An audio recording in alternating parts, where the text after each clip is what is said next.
So our next topic is permutations and combinations. So इसको start करने से पहले आपको बताना चाहिए फैक्टोरियल नोटेशंस क्या होती हैं। The product of all the positive integers from 1 to n is called factorial n। तो ये देखो, जैसे कि 6 फैक्टोरियल फाइंड करना है अगर, तो product 6 into 5 into 4 into 3 into 2 into 1 is known as 6 factorial. ऐसे ही 20 फैक्टोरियल क्या होगा, 20 into 19 into 18 up to 1। So product of all the integers from 1 to n gives us the n factorial. Product of 1 to 20 will gives us the 20 factorial.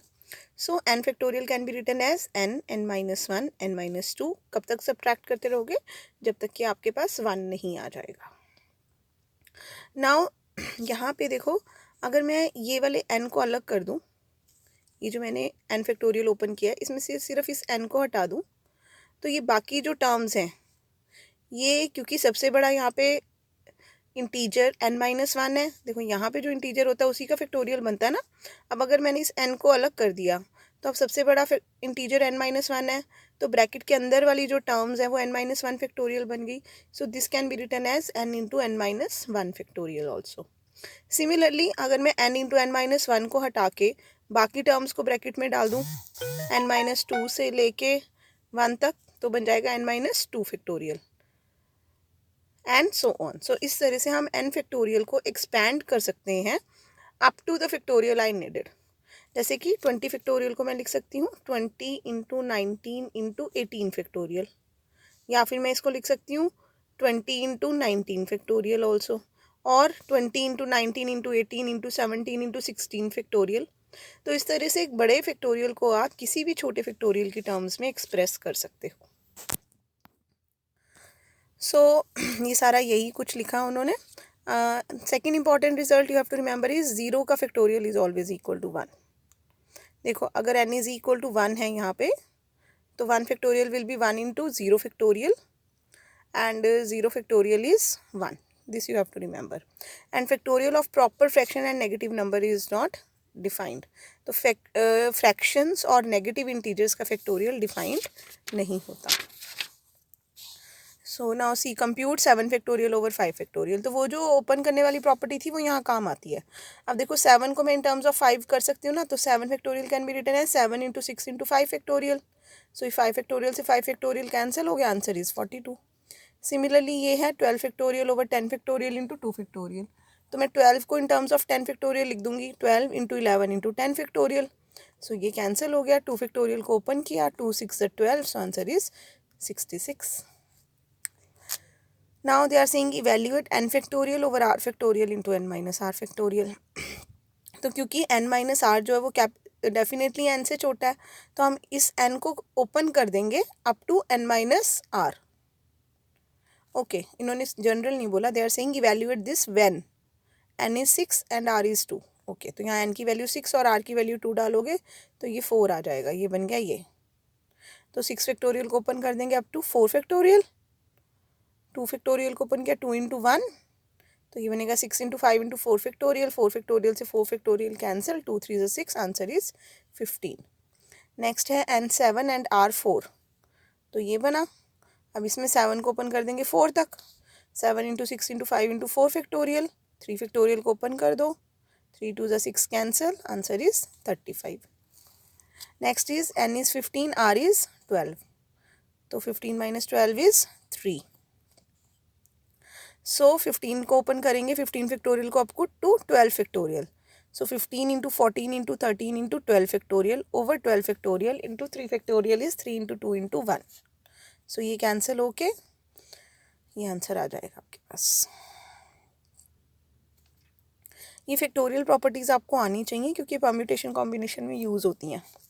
अब ये है 1 over 6 factorial plus 1 over 7 factorial is equal to x over 8 factorial. Find x। तो अब इसको कैसे open करेंगे हम, देखो 7 फैक्टोरियल को इन्होंने लिख दिया 7 इंटू 6 फैक्टोरियल, क्योंकि इन तीनों में से 6 सबसे छोटा है ना, तो 7 फैक्टोरियल को भी 6 की फैक्टोरियल की टर्म्स में तक ओपन कर दिया और 8 फैक्टोरियल को भी। 8 factorial can be written as 8 into 7 into 6 factorial. तो अब देखो 1 ओवर 6 फैक्टोरियल कॉमन आ गया यहाँ से, तो हमारे पास बचा 1 + 1/7 is equal to x by 8 7 ज़ा 56। तो यहाँ से 1/6 फैक्टोरियल कॉमन आके ये वाले 6 फैक्टोरियल से कैंसिल हो जाएगा। इसका एलसीएम ले लिया, so 8/7 is equal to x by 56, hence x is equal to 64। I hope this is clear to you.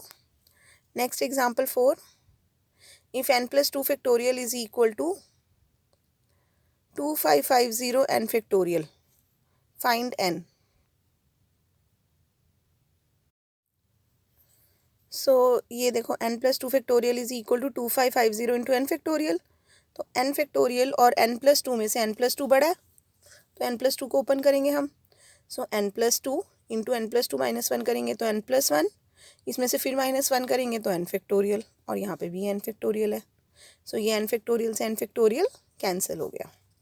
ये क्वाड्रेटिक इक्वेशन को मल्टीप्लाई किया, n² + 3n + 2 - 2550 करेंगे तो ये -2548 is equal to 0। So this is clearly a quadratic equation in n। So quadratic equation आपको solve करनी आती है, -b + -b² - 4ac, इसको 4 से मल्टीप्लाई करेंगे, a होता है n² का कोफिशिएंट, ये होता है c। सो ये आंसर आ गया इसको सॉल्व करके। So n is equal to 49 and -52। So यहाँ पे क्योंकि n फैक्टोरियल था और factorial of negative integers is not defined, so that means n can not be equal to -52, this will be rejected and hence n is equal to 49। Next देखो, if this and this are in the ratio 2:1, तो इन दोनों की ratio आपको 2:1 दी हुई है। सो ratio का मतलब क्या होता है, a:b का मतलब होता है a/b। तो ये a as it is n factorial over 2 into n minus 2 factorial into ये b डिनोमिनेटर में आना था तो उसका रेसिप्रोकल कर दिया, इज इक्वल टू 2/1। अब देखो ये n फैक्टोरियल से n फैक्टोरियल ओपन हो रहा है। अब आपने देखना n माइनस 2 बड़ा है या n माइनस 4। ये ना कई बार स्टूडेंट्स कंफ्यूज हो जाते हैं इसमें कि क्या पड़ा है। तो अगर आपको कंफ्यूजन होती है आप n की कोई वैल्यू पुट करके देख लो। जैसे n को 10 पुट किया, सो 10 - 2 इज़ 8, वेयर एज 10 - 4 इज़ 6। तो 8 बड़ा होता है ना, इसका मतलब ये बड़ा है, तो इसको इन टर्म्स ऑफ दिस लिखेंगे। तो एक बार आपका n - 2 आ गया as it is, then n - 2 -1 करेंगे तो n - 3, उसमें से फिर -1 करेंगे तो n - 4 फैक्टोरियल। सो ये n - 4 फैक्टोरियल इस n - 4 फैक्टोरियल के साथ कैंसिल हो गया, is equal to 2/1। So this is simple calculations हैं। ये 2 से 2 कैंसिल हो रहा है, ये 2 2 ज़ा 4, सो 2 3 ज़ा 6 बचा यहाँ पे। ठीक है, ये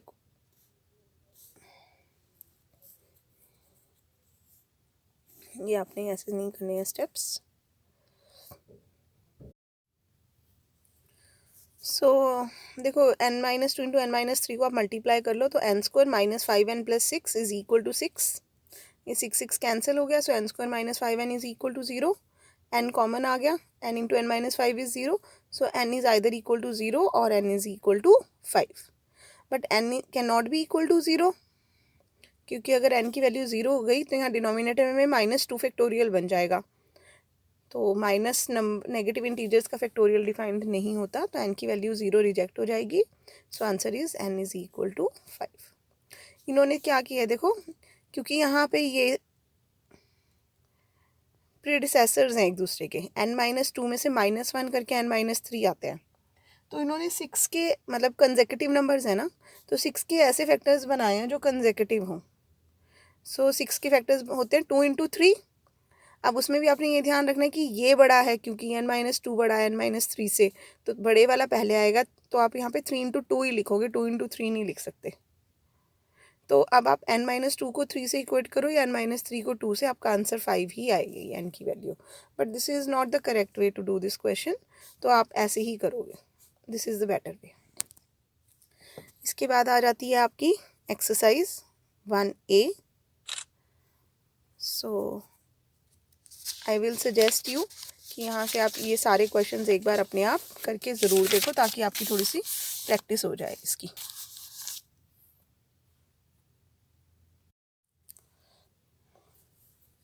सो ये आपकी एक्सरसाइज 1A के first 5 questions and then this 7, 8, 9, 10. So फटाफट से हो जाएंगे ये क्वेश्चंस आपके, and these are the answers below, so you can check your answers from here. So उसके बाद हमारा नेक्स्ट टॉपिक स्टार्ट होता है fundamental principle of counting. So fundamental principle of counting क्या है? If one operation can be performed in m different ways, and if corresponding to each of these m ways of performing the first operation, there are n different ways of performing the second operation, then the number of different ways of performing the two operations taken together is m by n. So इसको एक example से समझते हैं, ये बहुत अच्छा example है इसका. A room has 6 doors. In how many ways can a man enter the room through one door and come out through a different door? तो 6 डोर्स हैं, तो आपने जिस रूम से एंटर करना है उस रूम से एग्जिट नहीं करनी. तो कितने वेज में हो सकता है ये बताओ. आप देखो, क्योंकि 6 डोर्स हैं तो you can actually enter the room in 6 veg from any one of the door. But while exiting, जिस डोर से आपने एंटर किया था वो वाला डोर आपका बंद हो गया, तो अब एग्जिट करने के कितने वेज रह गए? 5 only. So number of doors is 6. Therefore, there are 6 ways of entering the room. Corresponding to each way of entering the room, there are 5 ways of coming out of the room. मतलब exit के. So therefore, required number of ways is 6 into 5. तो enter करने के 6 ways थे, but exit करने के 5 ways रह गए. So total number of ways of entering a room and exiting from a different door is 30. On the other hand, अगर मैं आपको बोल दूँ how many ways can you enter and exit the room, इसका मतलब अब आप सेम डोर से भी एग्जिट कर सकते हो. तो फिर आपके पास क्या हो जाता है, एंट्री के 6 वेज थे और एग्जिट के भी 6 वेज थे, तो 36 वेज.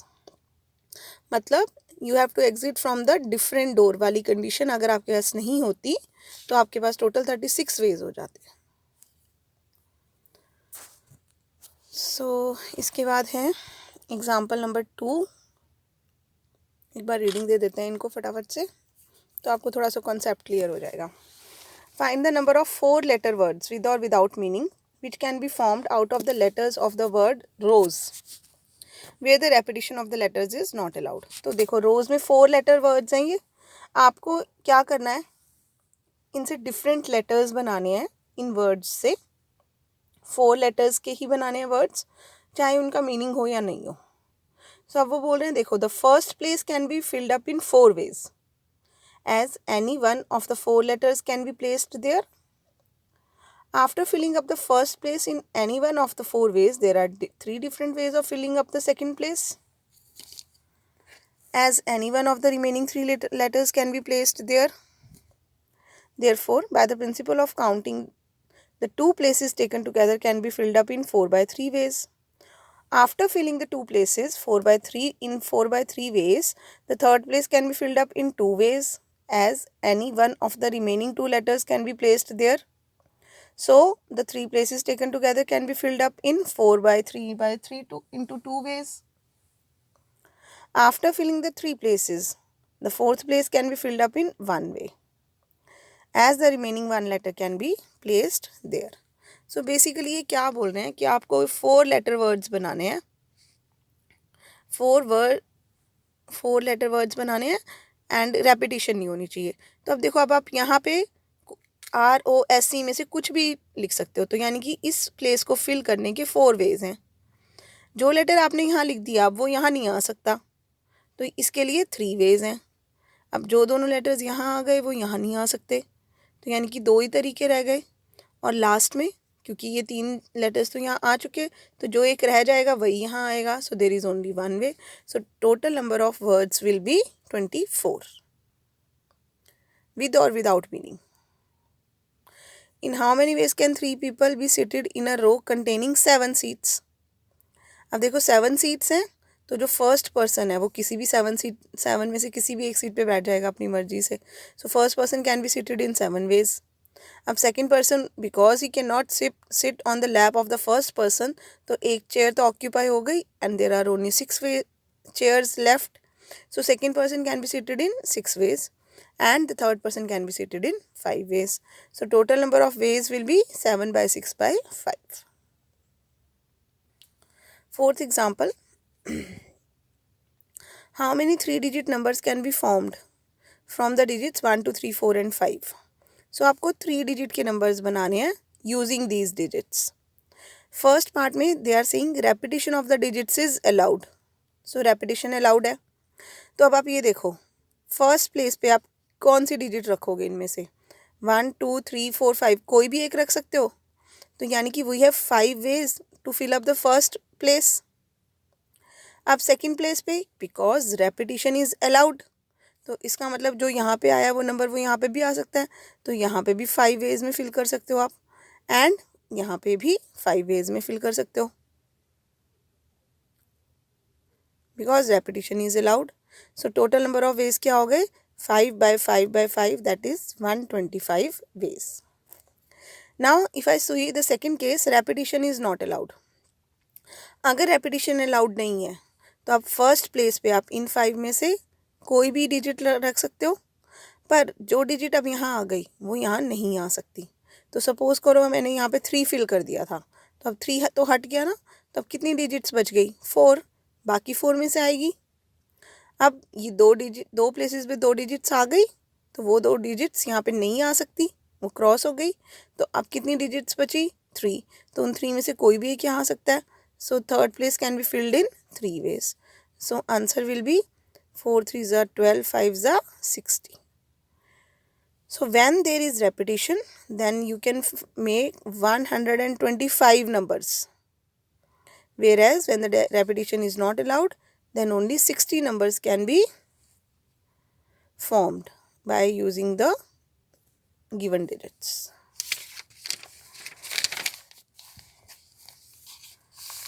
So उसके बाद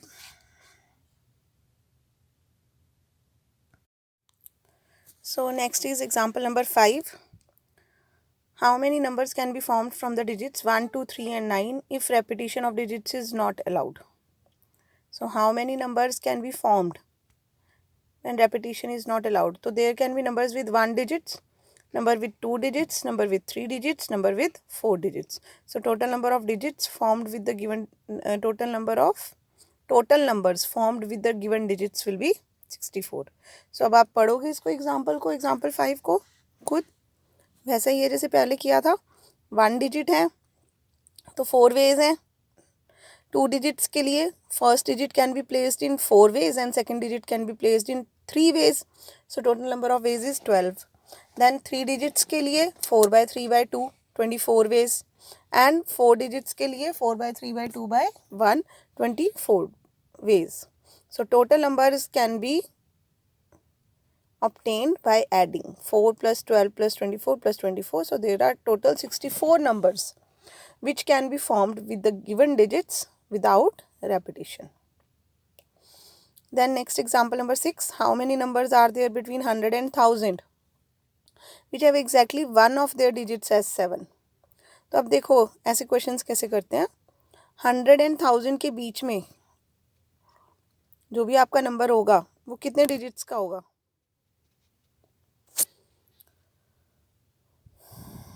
3 डिजिट्स का होगा ना. जब बिटवीन बोलते हैं तो 100 and 1000 are not included. So basically आपके पास आ गया 101 से लेके 999 तक, तो 3 डिजिट नंबर्स हैं. So given digits are 0 1 2 3 4 5 6 7 8 9. That is number of given digits is 10. अब इसमें आपने क्या ध्यान रखना है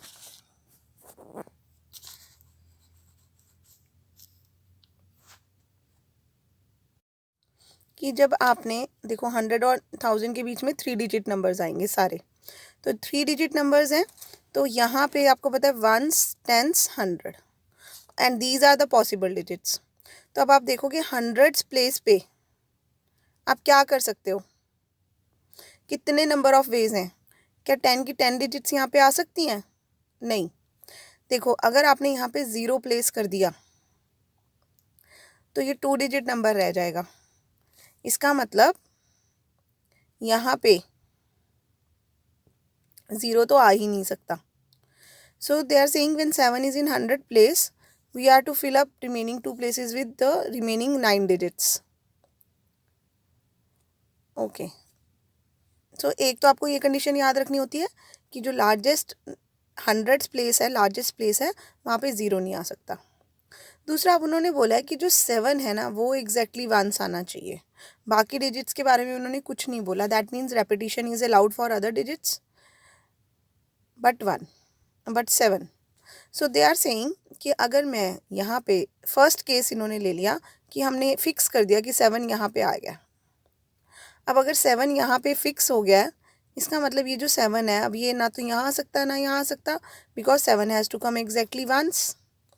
सो अब यहाँ पे डिजिट्स प्लेस करने के कितने वेज हो गए? इन 10 डिजिट्स में से 7 को निकाल दें तो 9 वेज। तो यानी कि यहाँ 9 वेज से ये प्लेस फिल हो सकती है, एंड सिमिलरली 9 वेज से ये वाली प्लेस फिल हो सकती है, क्योंकि रेपिटेशन इज अलाउड। अब सेकंड केस लिया इन्होंने, when 7 is fixed in the 10th place. अब जब 7 10th प्लेस पे फिक्स हो गई, इसका मतलब अब 100th प्लेस पे ना तो 7 आ सकता और ना ही 0 आ सकता। तो अब 100th प्लेस को फिल करने के लिए कितने नंबर ऑफ वेज हो गए? 10 में से 2 डिजिट्स तो गई, so there are only 8 ways. But ये वाली प्लेस को फिल करने के कितने वेज हो गए? यहाँ पे सिर्फ 7 नहीं आ सकता, 0 तो आ सकता है, so 9 ways. So total number of ways is 72। Now let us consider the third case. Third case में अगर मैं यहाँ पे 7 फिक्स कर देती हूँ, तो अब 100th प्लेस पे फिल करने के अगेन 8 वेज हैं, क्योंकि ना तो 0 आ सकता ना 7 आ सकता, एंड 10th प्लेस पे कोई भी 9 डिजिट्स आ सकती हैं except 7। So total number of ways are again 72। So required numbers are 81 plus 72, 81 plus 72 plus 72, that is 225. So there are total 225 numbers between 100 and 1000 in which 7 comes exactly once. So next is example number 7. Find the number of different signals that can be generating by arranging the at least 2 flags in order in a vertical staff if 5 different flags are available. तो आपके पास total 5 flags available हैं। So a signal can be formed by using 2, 3, 4 और 5 flags. आपको ना vertically उन flags को arrange करना है टू मेक सम सिग्नल, ठीक है। सो सिग्नल बनाने के लिए, अच्छा क्वेश्चन में एक और बार पढ़ते हैं। Find the number of, 7th example कर रही हूँ मैं। Find the number of different signals that can be generated by arranging at least 2 flags in order, one below the other. तो एटलीस्ट का मतलब क्या होता है कि कम से कम 2 फ्लैग्स लेके आपको कोई सिग्नल जनरेट करना है। आप 3 फ्लैग्स भी ले सकते हो, 4 भी ले सकते हो, और ऑल द 5 भी ले सकते हो, बट एटलीस्ट 2, तो मिनिमम 2 फ्लैग्स तो आपको लेने ही लेने हैं। सो दे आर सेइंग, इसका मतलब number of flags are 5 and a signal can be formed by using 2, 3, 4 और 5 flags. So number of ways of forming signal using 2 flags. तो जब आप 2 फ्लैग्स बनाओगे तो फर्स्ट फ्लैग कोई भी 5 में से एक ले सकते हो, 5 वेज हैं। सेकंड फ्लैग के लिए 4 वेज हैं, तो टोटल 20 वेज हो गए। ऐसे ही अगर हम 3 फ्लैग्स यूज़ करके सिग्नल बना रहे हैं तो 5/4/3 आएगा। सिमिलरली 4 फ्लैग्स के लिए एंड 5 फ्लैग्स के लिए। सो आगे एग्जाम्पल नंबर 8 भी सेम है, इसी तरह का है। Find the number of different signals that can be made by arranging at least 3 flags. अब इसमें 3 से स्टार्ट करना है आपने, and you have 6 different flags available. तो मिनिमम 3 फ्लैग्स होने चाहिए एक सिग्नल के लिए, एंड मैक्सिमम 6। तो you will take either 3 flags और 4 और 5 और 6। तो ये 4 केसेस करके आप आंसर निकालोगे, एंड फिर उनको ऐड करके you will get the total number of required signals. Then you have exercise 1B which you have to try. ये एक्सरसाइजेस करोगे अगर ट्राई, तो इससे आपके कॉन्सेप्ट्स क्लियर हो जाएंगे, और अगर आपके ये कॉन्सेप्ट्स क्लियर होंगे तभी आप आगे जाके प्रोबेबिलिटी आपको तभी समझ आएगी।